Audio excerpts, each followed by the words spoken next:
Pratitsa. Biasa saya dipanggil Vindes. Saat ini aktif pelayanan di kepemudaan BPK PKKAJ. Kalau pernah dengar, BPK PKKAJ adalah Badan Pelayanan Keuskupan Pembaruan Karismatik Katolik Keuskupan Agung Jakarta.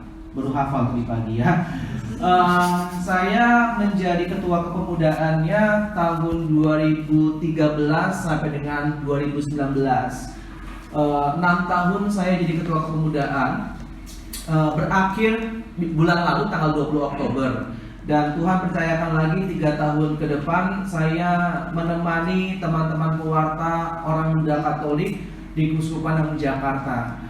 Kemarin saya barusan retret bersama dengan Pak Stefanus T dan Bu Ingrid ya, katolisitas.org. Saya merasakan luar biasa pengajaran dari mereka berdua. Kalau misalkan ada kesempatan untuk mengundang mereka, saya sangat rekomendasikan. Luar biasa pengajarannya. Saya diminta untuk membawakan atau udah pernah? Tapi nggak sering. Oh, tapi sudah pernah ya? Berarti saya norak ya, mungkin apa? Saya diminta untuk membawakan tema apa malam hari ini? Breakthrough ya, mengenai kapasitas kita untuk menerima berkat Tuhan. Saya ingin kita mengupas tuntas malam hari ini mengenai satu tokoh yang teman-teman sudah nggak asing lagi, ya, yaitu seorang bisa dikatakan salah satu leader terbesar bangsa Israel bernama Moses atau Musa. Teman-teman pada bawa kitab nggak? Oke, silakan keluarkan. Saya duduk aja ya teman-teman ya, santai ya. Oke, teman-teman coba kita buka Keluaran. Oke, sebelumnya saya pengen tanya, Perjanjian Lama dalam Gereja Katolik ada berapa kitab? Ayo. Oke, lebih dimudahkan. Deuterokanonika berapa kitab? Kan perbedaan Alkitab Katolik dengan teman kita yang non Katolik adalah Deuterokanonikanya kan. Nah, kitab Deuterokanonika ada berapa? Kalau di Alkitab kelihatan kok. Ya, pada bawah apa? Oh, yang dikeluarkan I-Katoliknya, nggak apa-apa ya. Oke, ada 7 ya. Apa aja? Kalau teman-teman ingat, ayo dong. OMK harus tahu nih, kenapa Gereja Katolik ada Deuterokanonika, kenapa teman kita yang non Katolik tidak ada. Seringkali orang Katolik itu dianggap menambahkan isi kitab, tetapi terkadang kita tidak tahu bahwa justru kitab suci itu ada karena Gereja Katolik. Ya, para bapak gereja itu membuat kanon sehingga terjadilah kitab suci yang sekarang kita pakai. Ada berapa? 7. Apa aja? Tobit, Maliaki. Hah? Maliaki tidak termasuk. Yudit, oke, good. Makabe, 1 Makabe, 2 Makabe, ada 4. Esther enggak. Barut 5, good. Yesus bin Sirak 6, satu lagi. Kebijaksanaan Salomo. Tambahan Esther dan tambahan Daniel tidak termasuk, karena itu hanya kitab tambahan. Apa aja yang pertama?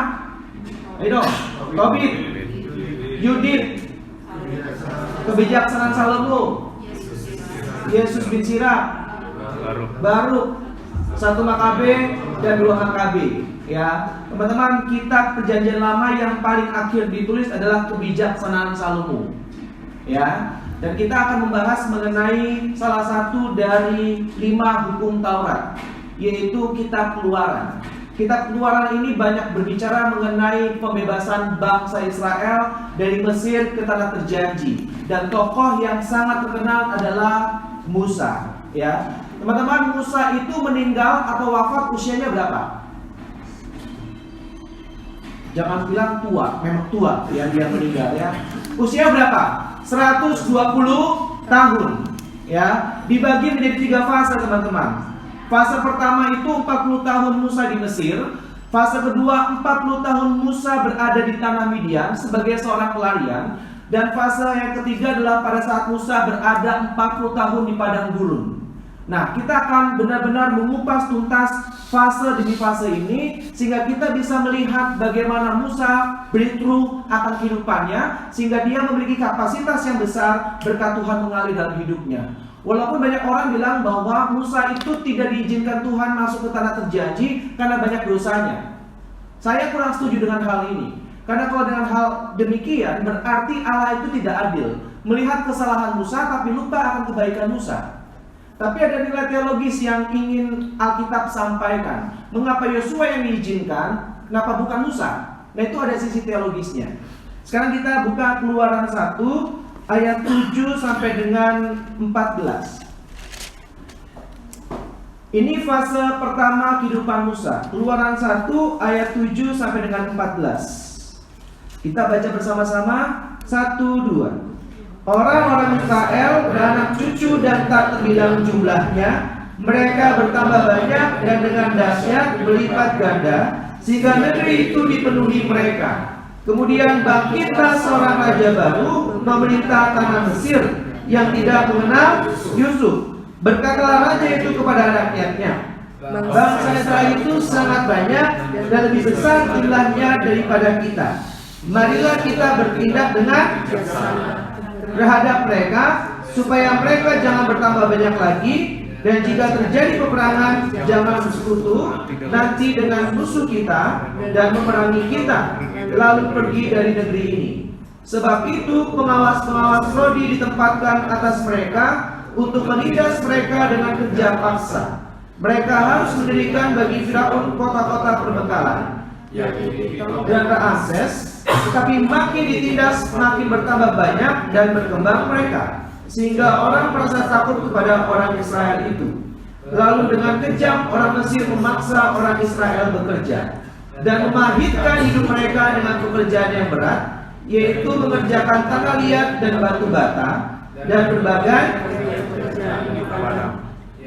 segala pekerjaan yang dengan kejam dipaksakan orang-orang Mesir kepada mereka itu. Jadi Firaun, raja baru Mesir saat itu, sangat ketakutan dengan pertumbuhan jumlah penduduk bangsa Israel. Yang menarik itu di ayat ke-10, teman-teman. Marilah kita bertindak dengan bijaksana. Teman-teman, ada kata bijaksana, betul? Tetapi cara bijaksana Raja Mesir adalah dengan membunuh, dengan memahitkan hidup mereka. Perhatikan ini. Dan harus kita pahami bahwa saat itu di seluruh dunia hanya bangsa Mesir yang memiliki pendidikan yang paling keren, yang paling update lah, yang paling kurikulumnya paling luar biasa dibandingkan bangsa-bangsa yang lainnya. Tetapi justru rajanya dikatakan marilah kita menggunakan kebijaksanaan kita, tetapi bukan dengan baik, melainkan dengan cara memahitkan hidup bangsa Israel. Dan kita tahu akhirnya Raja Firaun memerintahkan seluruh prajuritnya untuk membunuh bayi-bayi orang Ibrani, orang Israel, betul? Sehingga saat itu Musa yang saat itu masih bayi dibuang kemana? Sungai apa? Sungai Nil. Dan singkat cerita kita tahu kisahnya, Musa itu akhirnya diangkat dari air. Karena itu memang artinya oleh siapa? Putri Firaun. Bayangkan, rajanya mau membunuh, tapi putrinya yang mengambil orang Ibrani ini. Lihat, ini cara Tuhan memberikan sebuah penjelasan kepada kita semua. Kalau kita memang dipakai oleh Tuhan, kita harus hidup dalam penyelenggaraan Tuhan, teman-teman. Nanti saya akan jelaskan di fase Musa yang kedua.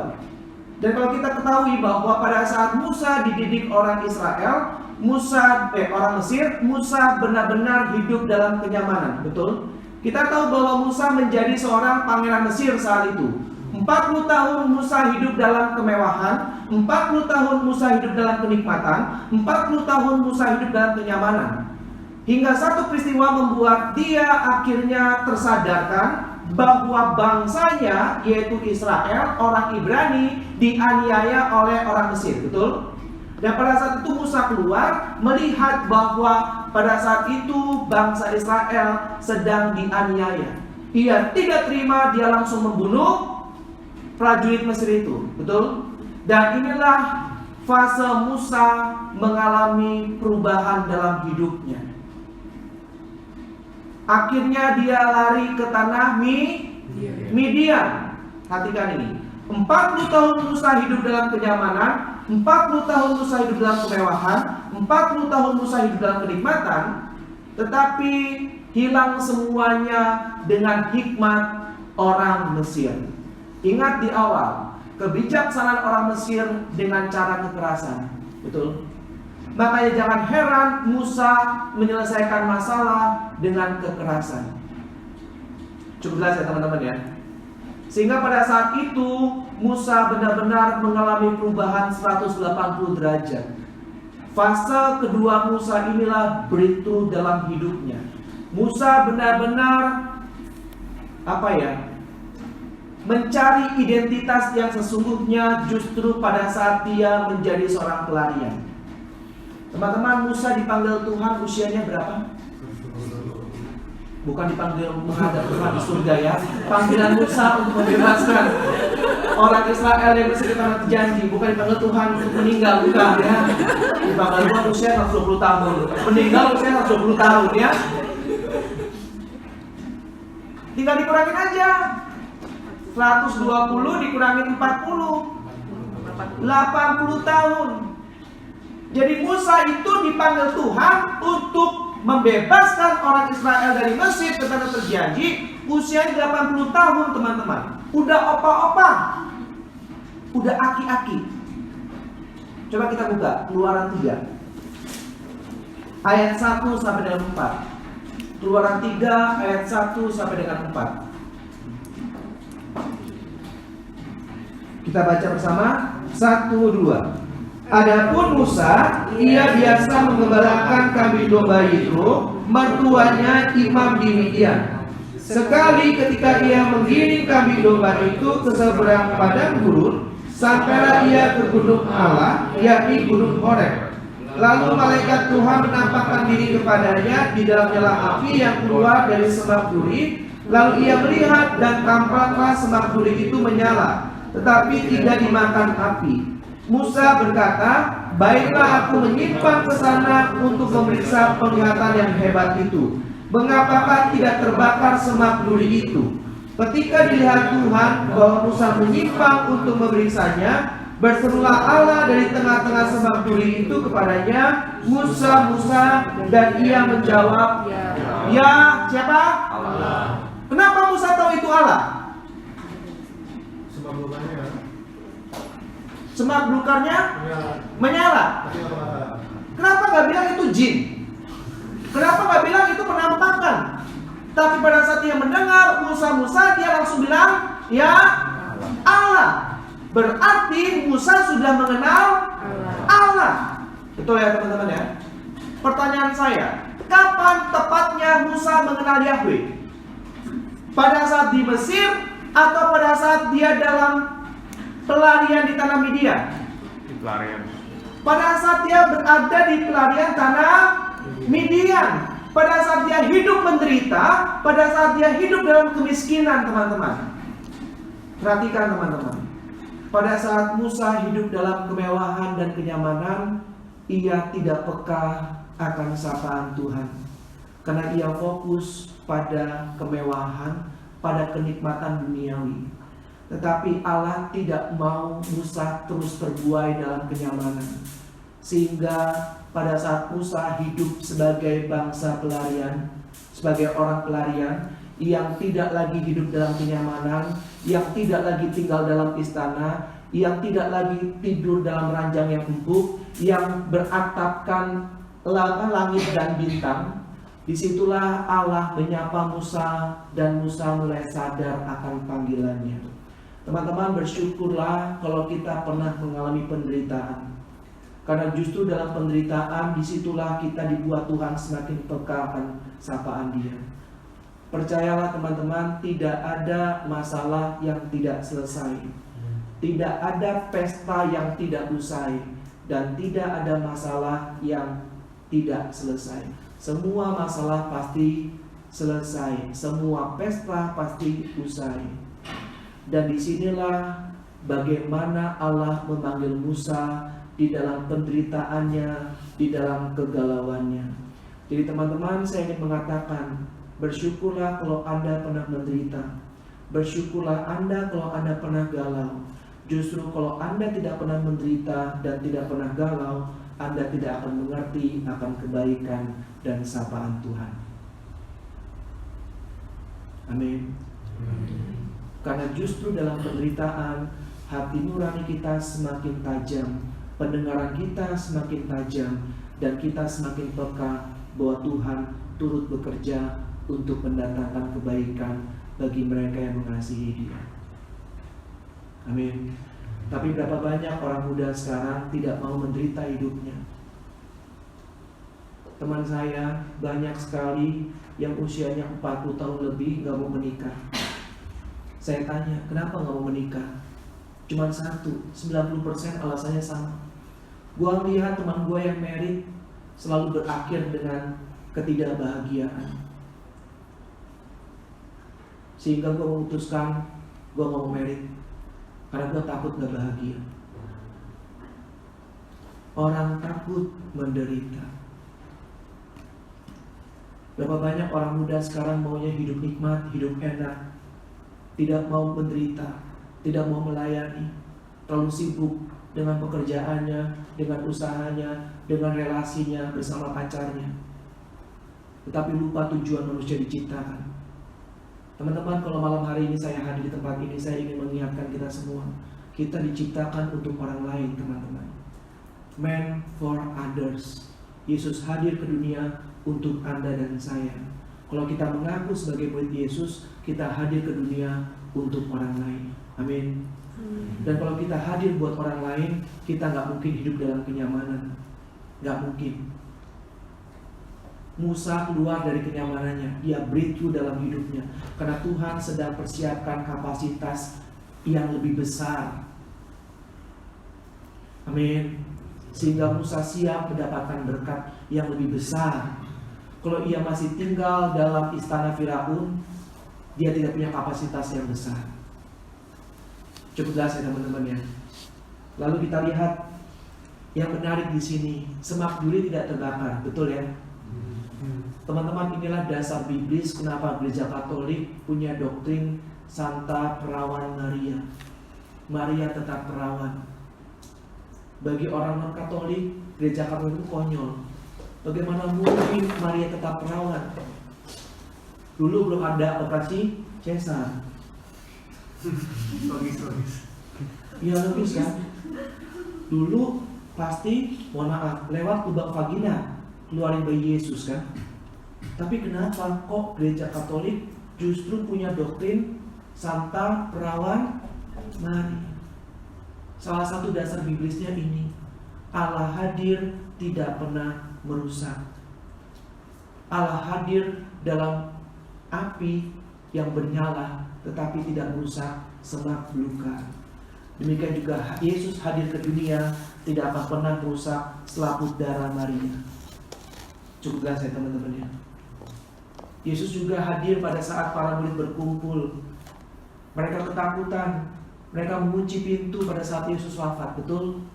Tetapi tiba-tiba Yesus hadir di tengah mereka. Mereka kaget karena pintu dan jendela masih tertutup rapat dan terkunci.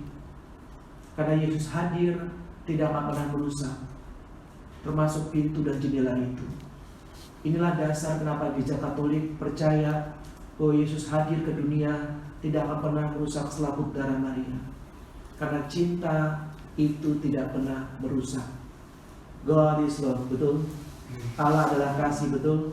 Dan kasih tidak pernah merusak. Kasih itu selalu memelihara. Cukup jelas ya teman-teman ya. Lalu yang berikutnya menarik nih. Kita lihat panggilan Musa. Pada saat Musa dipanggil oleh Allah, Musa ini orang yang ngeyel. Tahu ya teman-teman ngeyel ya? Apa ya bahasa Indonesia ngeyel? Bebal. Apa? Bebal. Bebal. Ya, bebal. Betul, Valen. Kita baca yuk Keluaran 4 ayat 10 sampai dengan 15. Keluaran 4 ayat 10 sampai dengan 15. Kita baca 1 2. Lalu kata Musa kepada Tuhan, "Ah Tuhan, aku ini tidak pandai bicara Dahulu pun tidak, dan sejak engkau berfirman kepada hamba pun tidak. Sebab aku berat mulut dan berat lidah. Perhatikan, Musa banyak alasan. Dia mengatakan, aku berat mulut dan berat lidah. Teman-teman, saya ingin katakan, pada saat Allah menciptakan kita, Allah yang tahu kapasitas kita. Kita sebagai manusia tidak pernah tahu kapasitas kita. Ingat teman-teman, kita tidak pernah tahu kapasitas kita. Yang tahu kapasitas kita cuma Tuhan. That's it. Saya dulu gak pernah menyangka saya punya kemampuan ngomong di depan. Padahal saya dulu pegang mic gemeter. Gempa bumi kalah kali. Tapi karena Tuhan mau pakai saya, Tuhan memberikan kapasitas yang lebih besar, sehingga saya dimampukan untuk ngomong di depan tanpa grogi. Nangkap ya teman-teman ya. Tetapi semuanya ini tidak instan satu malam jadi. Butuh proses, butuh pembelajaran. Saya belajar teologi, saya belajar kitab suci, saya belajar filsafat dan sebagainya. Karena kalau tidak, saya tong kosong nyari bunyinya. Dan semuanya ini harus saya lalui, karena saya mau terbuka terhadap rencana Allah. Sampai saya harus meninggalkan pekerjaan saya agar saya bisa fokus pelayanan kewartaan. Musa terlalu banyak alasan. Sama seperti kita seringkali terlalu banyak tapi bukan di sini. Di sini kayaknya OMK-nya nggak terlalu banyak alasan. Amin. Amin. Ya. Kan happy saya dengarnya ya. Di sini mah seperti Yesaya. Ini aku, utuslah dia. Ini aku, utuslah aku ya. Oke. Yesaya berapa, ingat gak? Ini aku, utuslah aku.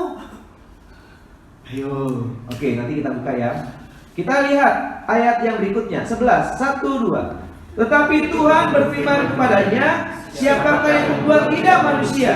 Siapakah yang membuat orang bisu atau tuli? Membuat orang melihat atau buta? Bukankah aku yakni Tuhan? Nah, Tuhan masih belum marah nih. Tuhan masih meyakinkan. Yang buat lidah itu Tuhan. Yang membuat mata itu Tuhan. Yang buat bisa berbicara adalah Tuhan. Tuhan masih belum marah. Ayat yang berikutnya 12, 1, 2. Oleh sebab itu, pergilah, aku akan menyertai lidahmu dan mengajar engkau Apa yang harus kau katakan? Perhatikan, aku akan menyertai apa? Lidahmu. Lidahmu. Jadi Musa itu merasa bahwa halangannya untuk benar-benar mendapatkan berkat dari Tuhan adalah lidah dan bibirnya. Cukup jelas ya teman-teman ya. Itu halangannya. Tetapi Tuhan melihat bahwa Musa sangat minder nih, rendah diri terhadap lidah dan bibirnya. Berat lidah dan berat bibir itu artinya gagap. Jadi Musa itu orang yang gagap. Allah tahu kelemahan kita teman-teman. Allah tahu kelemahan Anda. Allah juga tahu kelemahan saya. Tetapi Allah selalu punya solusi. Pergilah, aku akan menyertai lidahmu. Lalu yang berikutnya, dan mengajar engkau apa yang harus kau katakan. Next. Tetapi Musa berkata, Tuhan, utuslah kiranya siapa saja yang patut kau utus. Perhatikan, masih ngeyel gak? Bebal gak? Musa nih, dia masih nggak percaya diri. Dia bilang apa? Cari orang lain yang lebih pantas engkau utus. Ini halangan kedua nih bagi Musa. Rendah diri. Dia merasa tidak pantas. Sama kayak OMK. Ya, layanan enggak lah, aku masih berdosa. Aku kotor. Teman-teman, kalau kita sudah kudus, itu bukan di dunia, tapi di surga. Nangkap ya teman-teman ya. Selama kita di dunia, kita pasti orang berdosa. Justru dengan pelayanan, kita diingatkan untuk terus-menerus tidak melakukan dosa. Kalau kita nggak melayani, justru kita terus hidup dalam dosa. Ya, next berikutnya. Nih, maka bangkitlah murka Tuhan. Tuhan udah marah nih sama orang bebal, sama orang yang suka ngeyel terhadap Musa, dan ia berfirman, bukankah di situ Harun orang Lewi itu siapa? Kakakmu. Aku tahu bahwa ia pandai bicara. Lagi pula ia telah berangkat menjumpai engkau. Dan apabila ia melihat engkau, ia akan bersuka cita dalam hatinya. Maka engkau harus berbicara kepadanya dan menaruh perkataan itu ke dalam mulutnya. Aku akan menyertai lidahmu dan lidahnya dan mengajarkan kepada kamu apa yang harus kamu lakukan. Musa terlalu banyak alasan, tapi Tuhan lebih banyak solusi. Pada saat Musa bilang, aku tidak pandai bicara, aku berat lidah, berat bibir, justru Allah memberikan siapa? Harun sebagai juru bicaranya. Jadi teman-teman, kalau kita sungguh-sungguh ingin memperbesar kapasitas kita untuk menerima berkat Tuhan, kita harus benar-benar sadar bahwa Allah punya 1001 macam cara untuk kita disadarkan. Cukup jelas? Untuk kita berani terbuka, untuk kita berani menanggapi panggilan Tuhan. Siapa yang di sini merasa bahwa pernah ngeyel sama Tuhan, padahal tahu itu panggilan pelayanannya? Jujur. 1, 2, angkat tangan tinggi-tinggi, jangan malu-malu. Iya. Terus menyesal nggak? Biasa aja. Menyesal nggak? Biasa aja ya. Dijawab dong, enak memang enak cuekin. Nah, teman-teman perhatikan. Singkat cerita, akhirnya Musa mau tidak mau, suka tidak suka, ia menerima tawaran Allah. Betul? Dan akhirnya ia diminta untuk menghadap siapa? Firaun. Lalu Firaun ngeyel. Akhirnya diberikan berapa tulah? 10 tulah. Dan tulah terakhir apa? Anak sulung di Mesir dibunuh. Lalu orang Israel selamat. Kenapa? Ada darah hidup. Firaun nyerah. Ada darah di ambang pintu. Darah apa? domba. Anak domba. Yesus siapa? Anak domba Allah. Jadi kalau kita hidup bersama dengan Yesus, maka kita tidak akan musnah, tetapi kita akan diselamatkan.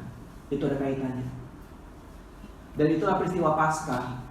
Paskah itu kan artinya adalah lewatkan, Passover.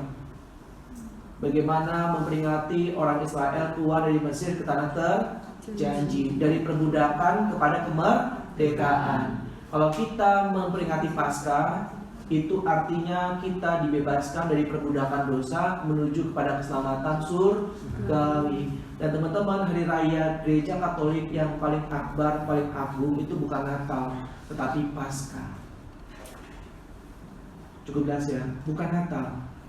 Tapi di Indonesia Natal dibuat lebih meriah dibandingkan Paskah.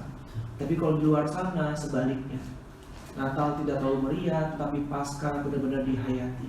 Karena memang hari raya yang terakbar, teragung dalam gereja Katolik adalah hari raya Paskah. Lalu yang berikutnya kita lihat. Teman-teman tahu nggak, Musa jadi pemimpin membebaskan bangsa Israel dari Mesir ke tanah terjanji, jumlahnya berapa banyak? Jangan bilang sebanyak-banyaknya.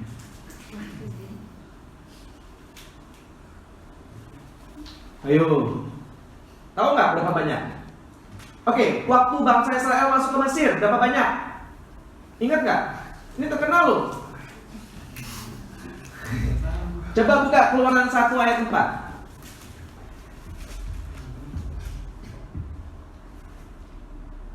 Ayat 5 deh. 1, 2. Seluruh keturunan yang diperoleh Yakub berjumlah, tetapi Yusuf telah ada di. Jadi ada berapa? 71 ya. 70 lah kalau genepin ya. Susah kalau 71 ya. 70 jiwa, betul?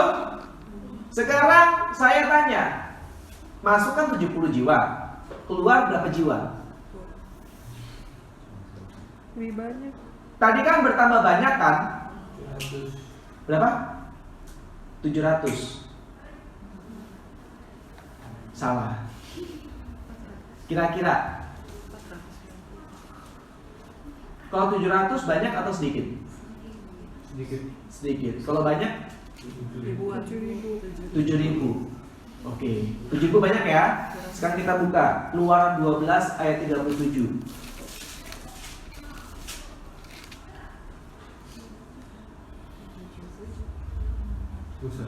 Buset. Kita baca ya. 1, 2. Kemudian berangkatlah orang Israel dari Ramses ke Sukot. Kira-kira 600.000 orang laki-laki. Kaki tidur masuk Lain saya, orang laki-laki berarti orang dewasa kan? Iya. Belum termasuk anak-anak. Ada berapa? 600.000. 600.000 laki-laki dewasa. Anak-anak sama laki-laki dewasa banyakan mana? Anak-anak. Banyakan anak-anak. Anak-anak 2 kali lipatnya taruhlah. Berarti udah 1,2 juta. Tambah 600 1,8. Perempuan udah termasuk belum? Belum. Perempuan sama laki-laki banyakan mana? Perempuan biasanya. Kalau menurut data sekarang, perempuan sama laki-laki 1/3. Betul. Betul. Sampai di salah satu negara Eropa, saya lupa, tolong nanti kalau ada yang tahu kasih tahu saya, itu perempuannya cari pasangan hidup laki-laki di negara lain. Rusia ya. Tahu banget sih bro. Karena udah saking kurang laki-laki. Oke, taruhlah kalau waktu di ribuan tahun lalu zamannya Musa ini belum sampai 1/4 deh, 1/2 aja. Berarti 1,2 juta. 1,8 tambah 1,2 3 juta. 3 juta. Banyak atau sedikit? Banyak banget. Dan Musa orangnya gagah. Mimpin 100 orang aja susah. Walaupun bahasa kita tidak gagah, apalagi 3 juta dengan gagah. Jadi kalau misalkan Musa berteriak kabur gitu ya, kabur, udah keburu ditangkap sama Firaun dulu gitu kan. Nangkap ya teman-teman ya. Jadi Musa itu ada alasannya. Dia tahu jumlah orang Israel di Mesir berapa banyak karena dia dulu di sana. Nangkap ya teman-teman ya. Tapi Allah itu punya banyak alasan dan punya banyak yang namanya hikmat. Allah itu tidak pernah berkekurangan. Pada saat Allah menunjuk Musa, karena Allah tahu kapasitas Musa. Lalu yang terjadi, kita lihat Keluaran 18. Ini kita udah masuk ke dalam fase kehidupan Musa yang ketiga, yaitu di padang gurun. Yang soal laut Teberau nggak usah dijelaskan ya teman-teman ya. Teman-teman sudah tahu, ada filmnya kan. Siapa yang main waktu itu? Nggak penting. Keluaran 18 ayat 13 sampai dengan 24. Ini cukup panjang.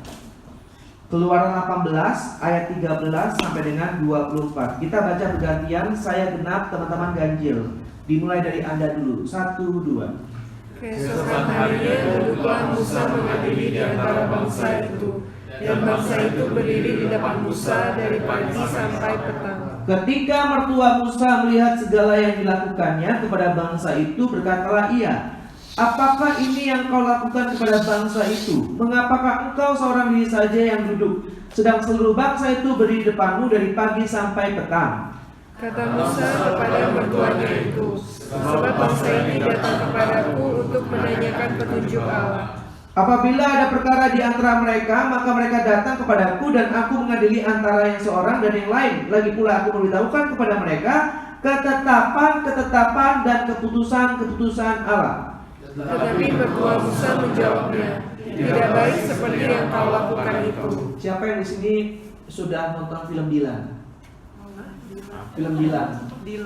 1 di belakang, 2, 3. Oke, gak usah malu-malu. Teman-teman, film Dilan itu bagus. Kata-katanya kan sangat terkenal. Jangan rindu, rindu itu berat. Biar aku yang merasakannya. Itu sebenarnya diambil dan terinspirasi dari ayat yang berikutnya. 18, 1, 2. Engkau akan menjadi sangat lelah, baik engkau, baik bangsa yang beserta engkau ini. Sebab pekerjaan ini terlalu berat bagimu, takkan sanggup engkau melakukannya seorang diri saja. Nah, kurang lebih seperti itu. Ya, jadi Musa, Dilan terinspirasi dari Keluaran 18 ayat 18. Percaya nggak? Bagus. Next, Anda 1, 2. Jadi sekarang dengarkanlah perkataanku, aku akan memberi nasihat kepadamu, dan Allah akan menyertai engkau. Adapun engkau, wakililah bangsa itu di hadapan Allah, dan kau hadapkanlah perkara-perkara mereka kepada Allah. Kemudian haruslah engkau mengajarkan kepada mereka ketetapan-ketetapan dan keputusan-keputusan, dan memberitahukan kepada mereka jalan yang harus dijalani dan pekerjaan yang harus dilakukan. Di samping itu, kau carilah dari seluruh bangsa itu orang-orang yang cakap dan takut akan Allah, orang-orang yang dapat dipercaya dan yang benci kepada pekerjaan suap. Tempatkanlah mereka di antara bangsa itu menjadi pemimpin 1.000 orang, pemimpin 100 orang, pemimpin 50 orang, dan pemimpin 10 orang. Dan sewaktu-waktu mereka harus mengadili di antara bangsa, maka segala perkara yang besar haruslah dihadapkan mereka kepadamu, tetapi segala perkara yang kecil diadili mereka sendiri. Dengan demikian mereka meringankan pekerjaanmu, dan mereka bersama-sama dengan engkau turut menanggungnya. Jika engkau berbuat demikian dan Allah memerintahkan hal itu kepadamu, maka engkau akan sanggup menahannya, dan seluruh bangsa ini akan pulang dengan puas senang ke tempatnya. Bersama-sama Musa mendengarkan perkataan mertuanya itu dan melakukannya segala yang dikatakannya. teman-teman tahu kesimpulannya apa dengan perikop yang barusan kita baca? Allah mengutus Imam Yitro yang adalah mertua dari Musa untuk apa? Memperbesar kapasitas Musa. Musa tadinya belum menjadi seorang pemimpin yang hebat karena dia tidak bisa mendelegasikan tugas. Ia one man show. Dari pagi sampai petang ngurus semuanya sendirian. Yitro melihat Musa menantunya nggak baik seorang diri seperti ini. Engkau akan capek, nggak sanggup menahannya. Lihat, perhatikan ini. Dalam pelayanan Allah justru mengembangkan kapasitas kita. Musa itu diperbesar kapasitasnya pada saat ia hidup dalam panggilan Tuhan. Betul? Membebaskan orang Israel dari Mesir ke tanah terjanji. Coba kalau Musa nggak mau terima panggilan Allah, dia masih di tanah Midian, tentu dia tidak akan diperbesar kapasitasnya. Cukup jelas ya teman-teman ya. Yang menarik di ayat 24 terakhir, Musa mendengarkan mertuanya, betul? Kalau waktu di awal sama Tuhan ya enggak?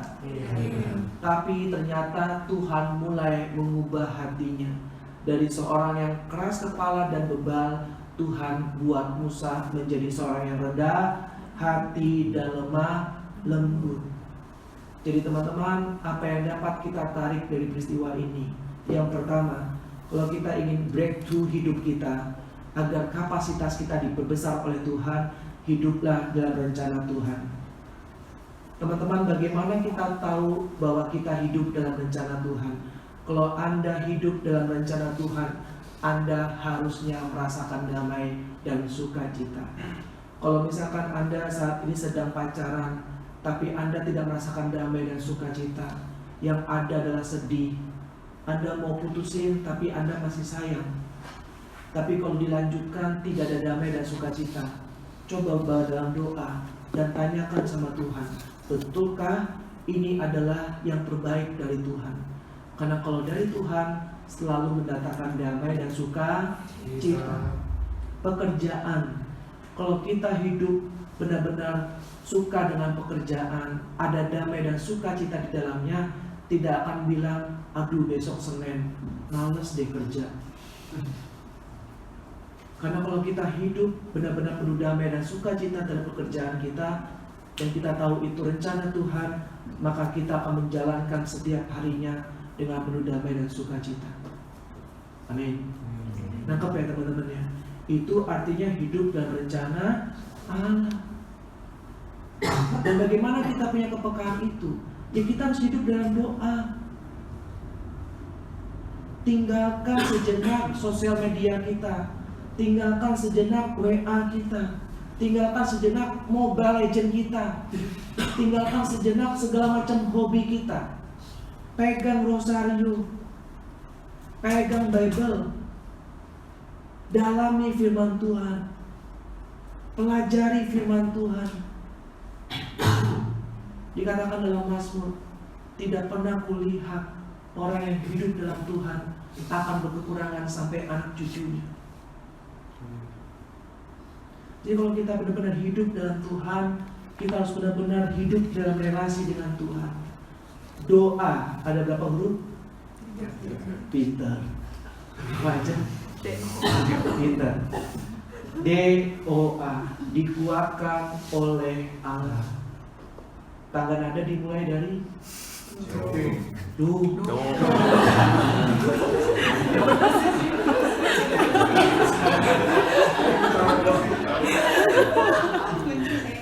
Diakhiri dengan Do, betul. Do, re, mi, fa, sol, la, si, do. Maaf kalau fals ya.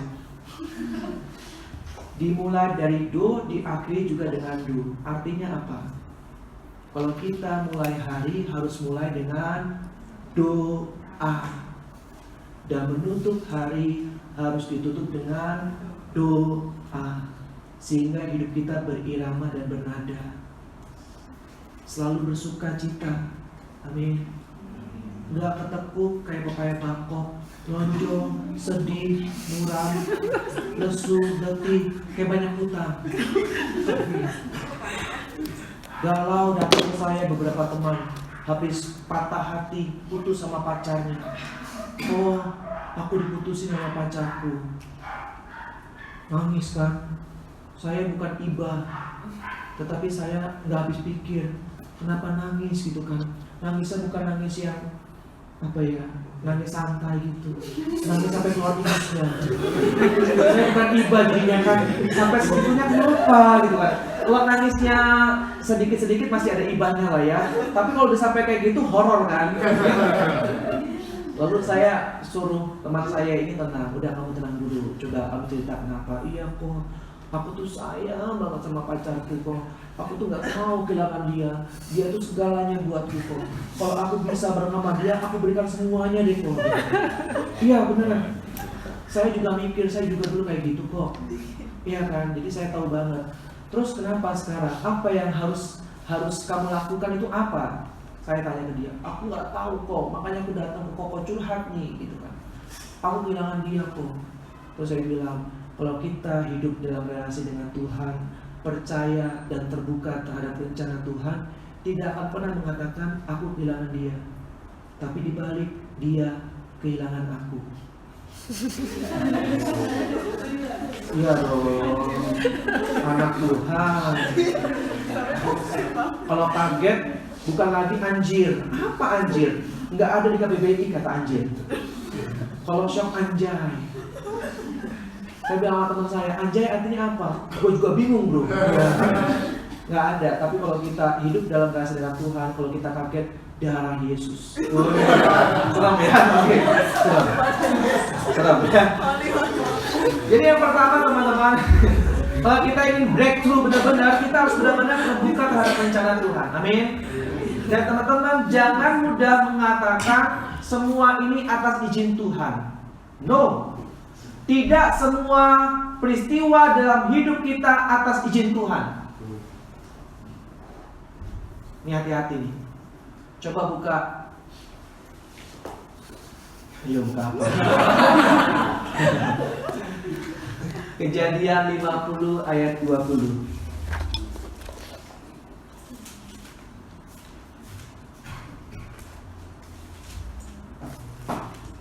Ketemu ya? Oke. Kita baca bersama-sama. 1, 2. Memang kamu telah mereka-rekakan yang jahat terhadap aku, tetapi Allah telah mereka-rekakannya untuk kebaikan, dengan maksud melakukan seperti yang terjadi sekarang ini. yakni memelihara hidup suatu bangsa yang besar. Siapa yang ngomong? Yusuf, Yusuf. Kita tahu Yusuf dijual oleh saudara. saudara-saudaranya, betul? Terus kita bilang Allah mengizinkan itu terjadi. Teman-teman, bayangkan sekarang Anda punya anak, sulung sama bungsu. Lalu si sulung menjual si bungsu. Anda izinin nggak? Enggak. Terus kita bisa bilang Allah mengizinkan kakak-kakaknya Yusuf menjual Yusuf. Nangkap logikanya teman-teman. Nangkap ya cara berpikirnya ya. Jadi nggak semua peristiwa dalam hidup kita itu atas izin Tuhan. Tapi dikatakan barusan dalam Kejadian 50 ayat 20, engkau boleh mereka-rekakan yang jahat. Artinya apa? Lu boleh jahat sama gua. Lu boleh hancurin hidup gua. Tapi Allah mereka-rekakan yang baik. Orang lain mungkin menjatuhkan kita, teman-teman. Orang lain mungkin menghakimi kita. Orang lain mungkin ada rasa benci, iri, dan dendam dengan kita. Semua itu kita terima. Tetapi one day Allah itu akan membelokkan semua untuk kebaikan hidup kita. Saya pernah hadir di dalam suatu komunitas. Dan komunitas itu mengadakan ajang seperti Miss Indonesia. Lalu saya diundang sebagai salah satu jurinya. Saya mah terima-terima aja. Modelnya cantik-cantik. Wah, ini namanya kerajaan surga hadir di dunia. Ini kayak gini gitu kan. Saya lihat satu persatu gitu kan. Terakhir nih, ya kan sudah 3 besar. Ya kan. Apa yang mereka harapkan pada saat biasa kan ada campaign kan, ada visi kan kalau misalkan mereka jadi Miss Indonesia atau Putri Indonesia kan. Nah, ada satu yang benar-benar buat saya luar biasa, dan itu bisa saya katakan kunci dia menjadi juara. Dan ternyata orang ini benar-benar menjadi juara. Apa yang dia katakan? Dia masuk 3 besar. Dia bilang kayak gini, saya mengkampanyekan untuk say no free sex. Kenapa? Karena saya telah melakukan itu. Teman-teman yang datang, saya sudah tidak virgin lagi. Saya shock. Saya melakukan seks before married dengan mantan saya. Tetapi saya sekarang berdiri, saya ingin mengatakan kepada teman-teman perempuan di tempat ini, jangan melakukan seks before married, karena nanti Anda akan menyesal seperti saya. Saya sekarang berdiri di sini ingin mengajak Anda, stop, jangan melakukan seks before married, karena itu sangat merugikan. Apa yang menurut kita penderitaan, apa yang menurut kita sebuah masalah, tapi Tuhan akan membelokkan dan one day akan menjadi berkat buat orang lain. Amin. Teman-teman, saya dulu itu kecanduan bokep. Sampai saya dibilang muka bokep. Ya, saya ngomong apa adanya nih kan. Kalau nonton bokep, kalau bisa 25 jam gitu. Ya betul. Sampai saya pernah nggak kuliah karena nonton bokep. Saya baru ingat ada jam kuliah. Saya baru ingat 1 jam setelah berlalu kan. Akhirnya saya bilang lanjutin lagi. Saya nggak pernah bosen, tapi yang ditonton saya mungkin bosen. Nah, singkat cerita teman-teman, saya benar-benar kecanduan pornografi dan masturbasi. Sampai akhirnya Tuhan menangkap saya, Tuhan mengubah hidup saya. Dan teman-teman, sebagai informasi juga, malah sebaliknya, apa yang menjadi penderitaan saya di masa lalu, dosa-dosa saya di masa lalu, Tuhan membelokkan semuanya itu. Sehingga saya Tuhan izinkan untuk menjadi salah seorang pengajar teologi tubuh. Bersama dengan beberapa kali diundang di sini, saya lihat di flyernya Ci Audrey. Saya satu angkatan dengan dia di kelas teologi tubuh di Domus Cordis. Kalau bukan karena kebaikan Tuhan, gak mungkin Tuhan pakai saya. Apa yang dulu dosa, apa yang dulu memalukan, apa yang dulu penderitaan, Tuhan tidak pernah izinkan, teman-teman. Tapi kalau kita berani terbuka terhadap rencana Tuhan, maka Tuhan akan membelokkan untuk kemuliaan Tuhan. Jadi kalau misalkan Anda masa lalunya suram, mungkin Anda dulu pernah narkoba, Anda dulu pernah free sex, Anda pernah dulu jatuh dalam perjudian, dan Anda benar-benar merasa menyesal, bertobat dan berubah, percayalah kalau Anda terbuka terhadap rencana Tuhan, Allah akan pakai Anda luar biasa. Teman saya jadi bandar narkoba dulu, terbesar di Jakarta, di penjara 7 tahun. Sekarang jadi koordinator persekutuan doa di Cilincing, Salib Suci. Yang pelayanannya cuma satu, pewartaan dan pengajaran di lapas Tangerang dan juga Cipinang kepada para napi narkoba dan bandar narkoba. Kalau saya yang kesana, mereka pasti bilang, lu kan gak pernah narkoba. Nangkep ya teman-teman, lu siapa? Tapi kalau teman saya ngomong, mereka kenal bandar narkoba terbesar di Jakarta bertobat, mewartakan Injil Tuhan. Powerful gak kira-kira? Dibandingkan saya lebih powerful mana? Lebih powerful teman saya kan? Nangkep ya teman-teman poinnya ya? Jadi kalau kita mau terbuka terhadap rencana Allah, kita mampu breakthrough, kita benar-benar mau terbuka, pasti Tuhan akan memberikan berkatnya. Amin. Jangan menyesal terhadap masa lalumu, karena masa lalu itu guru yang paling berharga. Yang kedua, kalau kita mau memperbesar kapasitas kita harus punya mentor.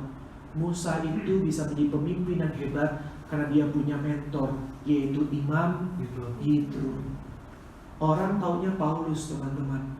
Tapi tahu nggak, Paulus bisa menjadi rasul hebat karena satu orang. Siapa dia? Tuh kan, nggak kenal. Orang cuma tahu Paulus, tapi orang jarang sekali tahu siapa mentornya Paulus. Betul, Barnabas. Paulus menjadi hebat karena Barnabas, teman-teman. Tapi orang banyak kenal Paulus, nggak kenal dengan Barnabas. Kalau tidak ada Barnabas, Paulus nggak bakal kepake. Kalau Anda baca Kisah Rasul 9, Paulus waktu itu datang kepada Petrus dan teman-teman rasul yang lain. Mereka bilang apa? Pergi. Nangkap ya teman-teman ya? Karena kan Paulus itu sangat ditakuti oleh mereka. Penganiaya murid Yesus. Tetapi Barnabas pasang badan. Dia bilang apa? Jangan. Aku percaya dia sudah bertobat. Tetapi semuanya udah terlanjur sangat membenci Paulus. Akhirnya Paulus dipulangkan ke tempat asalnya, yaitu Tarsus, yang sekarang menjadi salah satu daerah Turki. Dan pada saat itu Barnabas diutus oleh Petrus ke Antioquia. Barnabas pergi ke Antioquia, wartakan Injil Tuhan. Petrus yang memintanya. Lalu Barnabas pergi ke Antioquia. Dia ingat ada Paulus. Dia menyempatkan diri ke Tarsus, mengajak Paulus. Paulus, mau gak ikut aku ke Antioquia? Mau. Akhirnya Barnabas mengajak Paulus ke Antioquia. Kisah Rasul 11 ayat 26.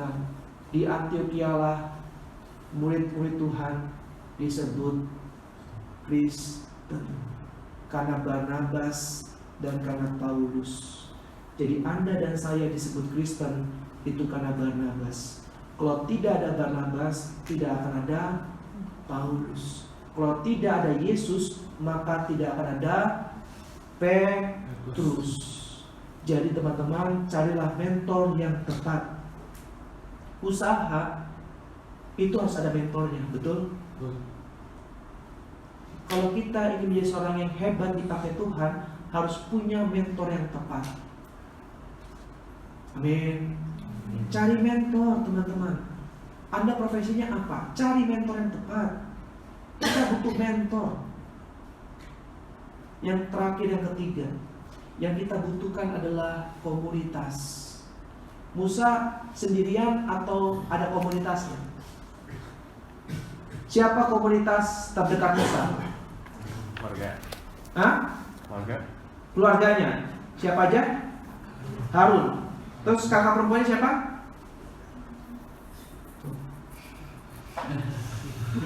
Kakak perempuan Musa, terkenal loh. Miriam. Iya betul, ya. Miriam berzina. Wih, ya.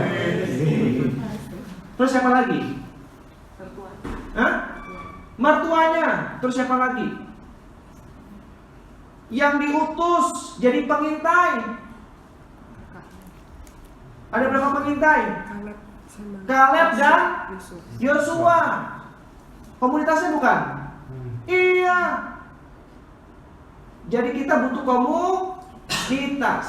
Sekarang saya pengen tanya, siapa yang mengkhianati Yesus? Yudas Iskariot.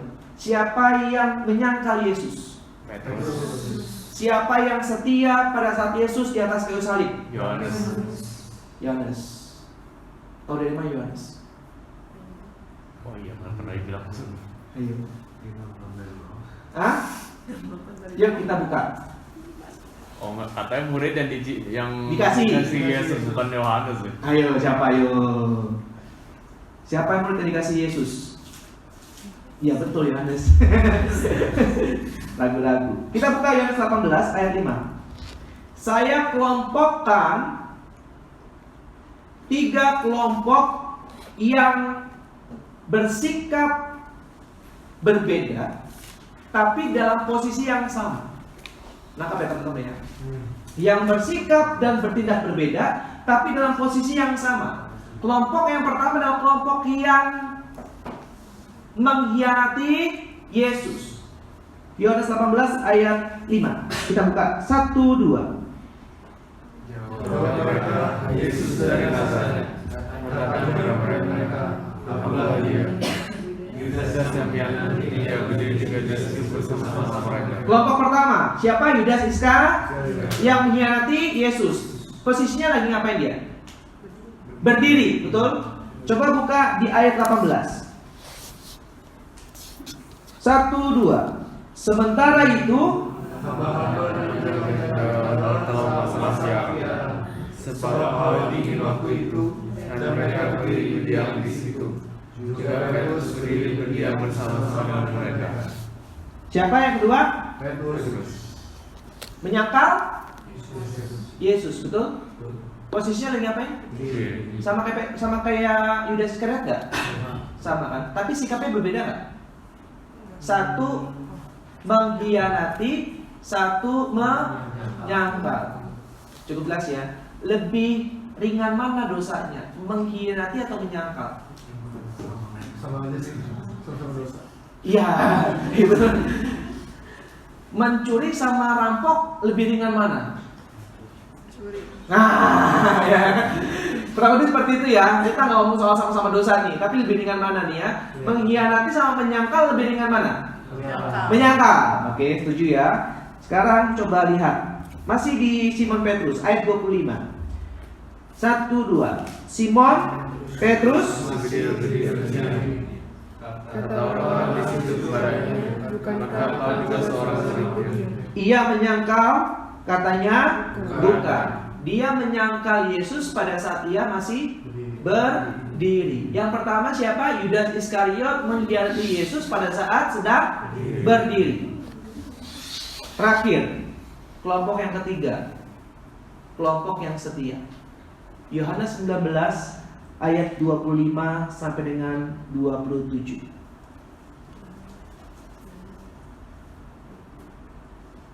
1, 2. Dan dekat salib Yesus berdiri ibunya dan saudara ibunya, Maria istri Klopas dan Maria Magdalena.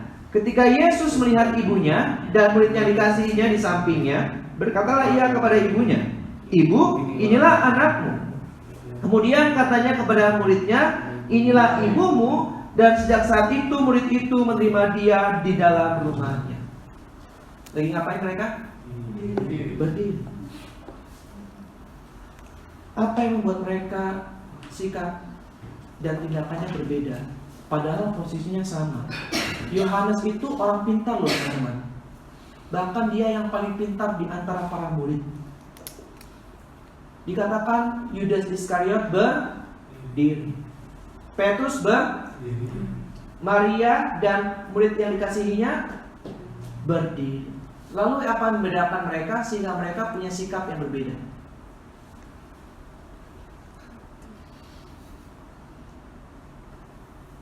Gak ada yang tahu nih, atau pura-pura gak tahu.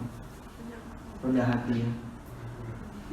Teman-teman perhatikan, yang membuat perbedaannya itu ada dua. Yang pertama, pada saat Yudas berdiri, dia sendirian. Betul? Yang kedua, Petrus juga sendirian. Sedangkan yang terakhir, Yohanes yang dikasihi Yesus itu tidak sendirian. Artinya bahwa kita butuh komunitas untuk benar-benar menegur kita pada saat kita berbuat salah, untuk apa ya, membantu kita, menolong kita, menopang kita. Di sini ada teman saya di Kevin nih. Saya kenal dia waktu dia masih kuliah di Untar. Dia jadi tim persekutuan doa Untar. Boleh tanya sama dia, dari awal dia masuk Untar sampai dia lulus, saya masih terus aktif pelayanan di PD Untar. Dari dia cupu sampai sekarang masih cupu. Ya. Saya bisa bercanda sama dia karena saya cukup dekat dengan Kevin. Teman-teman, poinnya adalah bahwa saya itu dari dulu sampai sekarang masih hidup dalam komunitas. Karena saya tahu tanpa komunitas saya tidak bisa apa-apa. Iblis begitu mudah menyerang saya kalau saya tidak lagi hidup dalam komunitas. Makanya saya bersyukur teman-teman boleh punya komunitas seperti ini. Panen, Bang Panen, itu panen ya. Receh ya, nggak apa-apa lah. Lalu yang kedua teman-teman, selain komunitas, yang menarik adalah pada saat Yudas Iskariot keluar, artinya dia punya jarak yang jauh dengan Yesus. Nangkap ya? Kan pada saat dia keluar, dia tidak lagi bisa melihat Yesus, betul? Yesus juga tidak bisa melihat dia. Benar nggak teman-teman?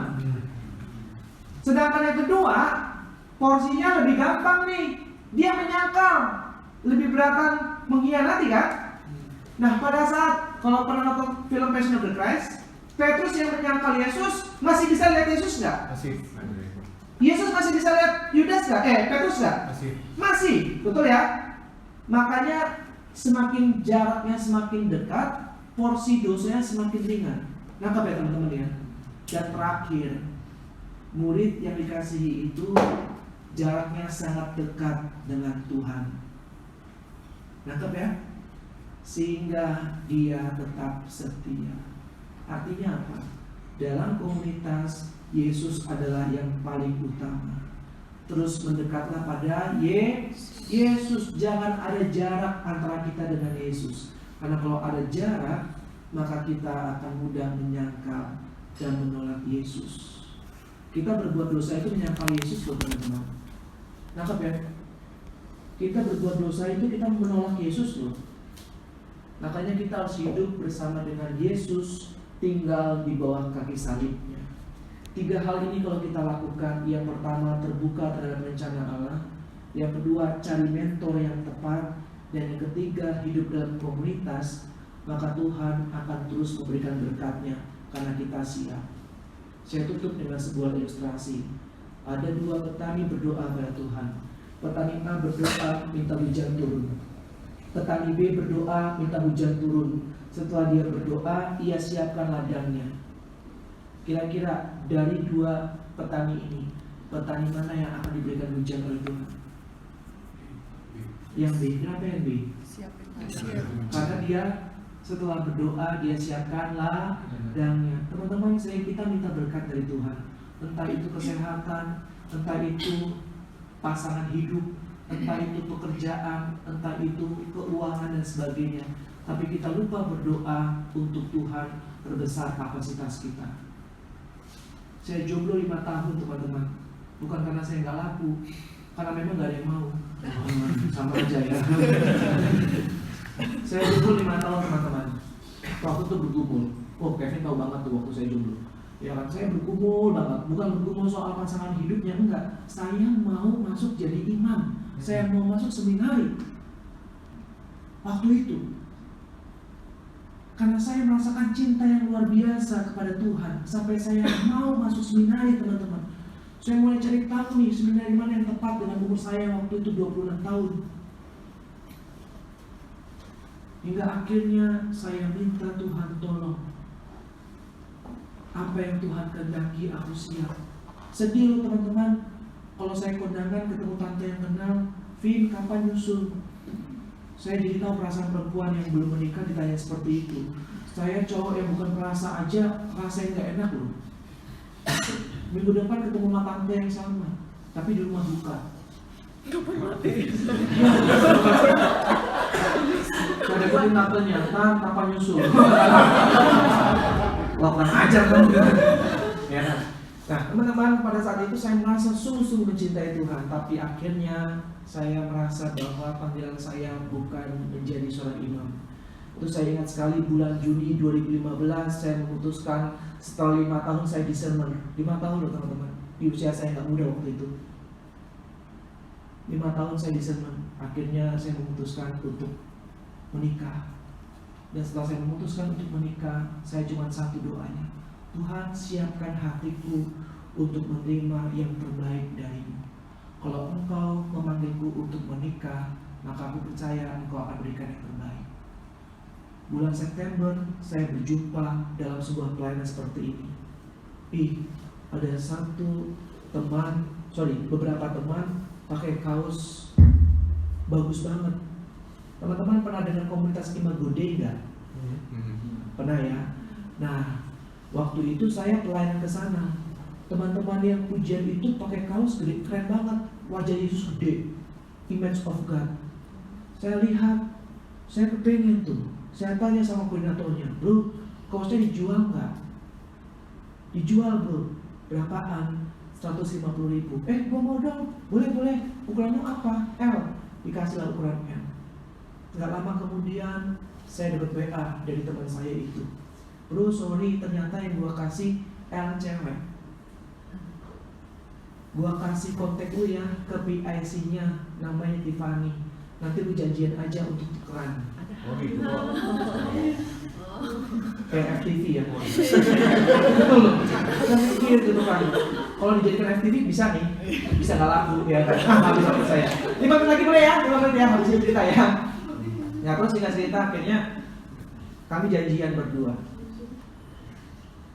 Saya tahu dia apalagi, saya kan cukup terkenal ya. Ngomong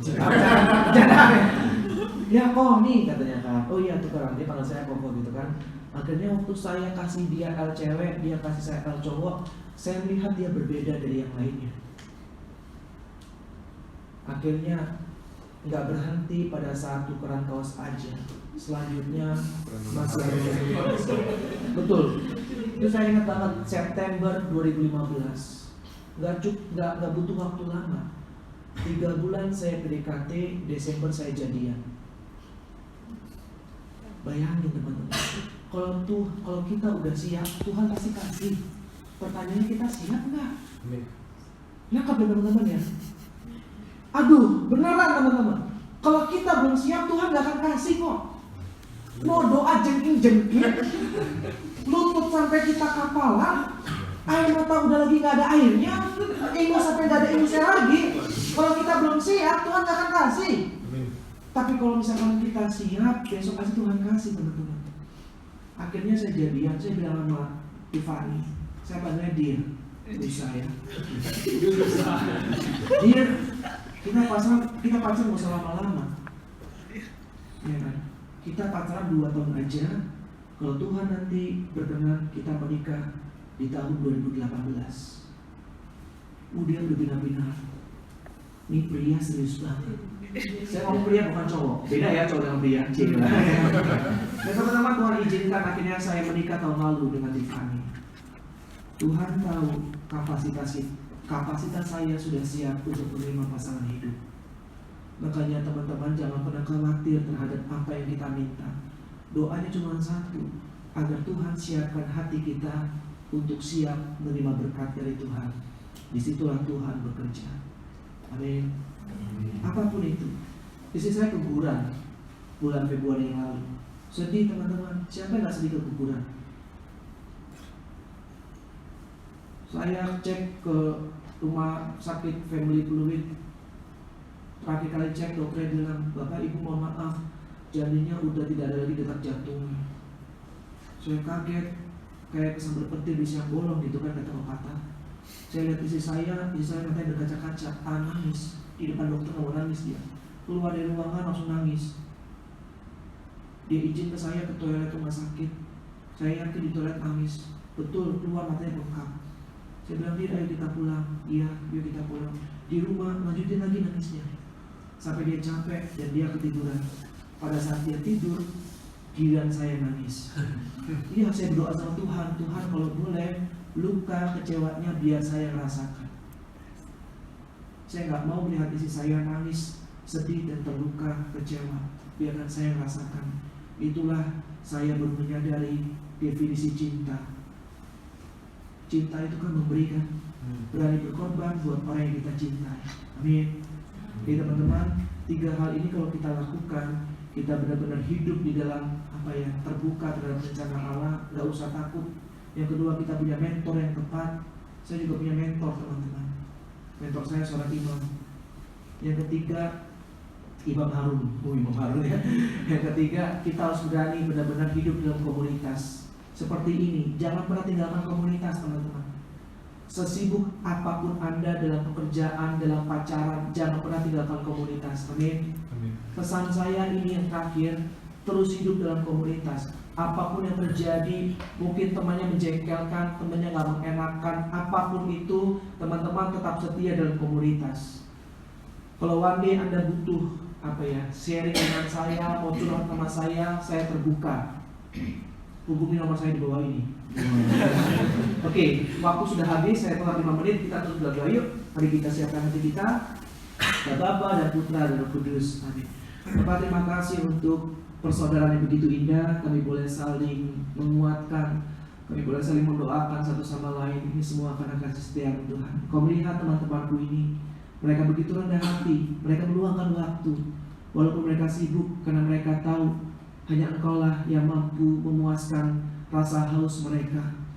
Mereka haus dan rindu akan kebenaran, dan kebenaran itu hanya berasal daripada-Mu Tuhan. Kami telah belajar dari Musa, bagaimana kami harus hidup terbuka terhadap rencana-Mu, dan bagaimana kami mau terbuka terhadap seorang pembimbing yang membimbing kami untuk semakin dekat dengan-Mu, memperbesar kapasitas kami, dan menghancurkan setiap halangan-halangan yang mungkin selama ini tidak kami sadari. Dan yang terakhir, kami butuh komunitas Tuhan, komunitas untuk kami menyadarkan satu sama lain, komunitas untuk saling menopang satu sama lain, dan komunitas untuk saling mendoakan. Terima kasih Bapa untuk setiap kasih-Mu. Kau berkati teman-temanku ini agar mereka senantiasa hidup di dalam kekudusan, hidup dalam kebenaran firman, dan hidup di dalam Ekaristi. Karena Engkau tahu Tuhan bahwa anak-anak-Mu ini, kami semua di ruangan ini sungguh mencintai-Mu dan tidak akan pernah Kau biarkan kami sendirian. Dan kami percaya bahwa Engkau sedang menyiapkan rencana yang indah dalam hidup kami. Engkau akan membesar kapasitas kami, dan Engkau akan memakai kami dengan cara-Mu yang luar biasa. Ini doa kami, ini harapan kami. Melalui perkataan Yesus Kristus Tuhan dan Juru Selamat kami, bersama dengan Roh Kudus yang hidup dan berkuasa kini dan sepanjang segala masa. Amin. Bapa dan Putra dan Roh Kudus. Terima kasih teman-teman.